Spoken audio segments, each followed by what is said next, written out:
যে আওয়ামী লীগ অপ্রাসঙ্গিক হয়ে যাবে, হ্যান হবে। এই যে হাসনাত আব্দুল্লাহ বলছি, আওয়ামী লীগ বুঝে, আওয়ামী লীগও বুঝে না, অপ্রাসঙ্গিকও বুঝে না। এটা আমি মনে প্রাণে কামনা করি, প্রয়োজনে এই জন্য আমি রাস্তাও নামতে রাজি আছি। কিন্তু তার মানে এই না যে আপনি আওয়ামী লীগকে বন্ধ করে দেবেন। আওয়ামী লীগ একটা বিরাট দল, আওয়ামী লীগ একটা বিরাট দল। এরা কোন কোন মানে স্বপ্নের জগতে বাস করে।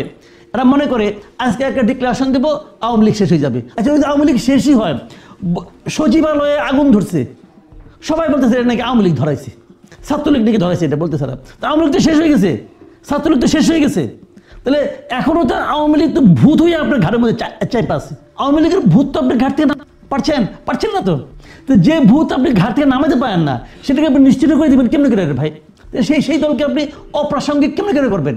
আওয়ামী লীগের প্রসঙ্গ তো আপনারাই টাইনে আনতেছেন। যেমন আমরা আগে বলতাম যে বিএনপির তো দরকার নাই, বিএনপির প্রচার সম্পাদক তো ওবায়দুল কাদের বলতাম না আমরা। তো এখন এই অবস্থা এরকম হয়েছে।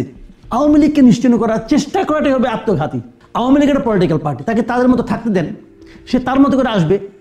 আপনি আওয়ামী লীগের যদি করাপ্ট লোকের সংখ্যা আপনি ধরেন, আপনি সবাই করাপ্ট, সবারই বিচার করেন, কোনো সমস্যা নাই। কিন্তু বিচার হবে আওয়ামী লীগ করে এই অপরাধে নয়, বিচার হবে সে অন্যায় করেছে এই অপরাধে। এই কারণে আপনি অন্যায়ের বিচার করবেন। আওয়ামী লীগ করে তো অপরাধ হতে পারে না। আপনি তাহলে আওয়ামী লীগ যদি অপরাধ করা হয়, তাহলে প্রত্যেকটা দলের আপনি নিয়ে আসেন, গঠনতন্ত্র নিয়ে আসেন আমরা বিচার করে দেখি যে কোনটা গঠনতন্ত্র ভালো। পার্টি চলবে গঠনতন্ত্র দিয়ে। অনেক সময় হয় কি, পার্টির নেতৃত্বটা হয়ে যায় স্বৈরাচারী, তখন অন্যদের কিছু বলার থাকে না।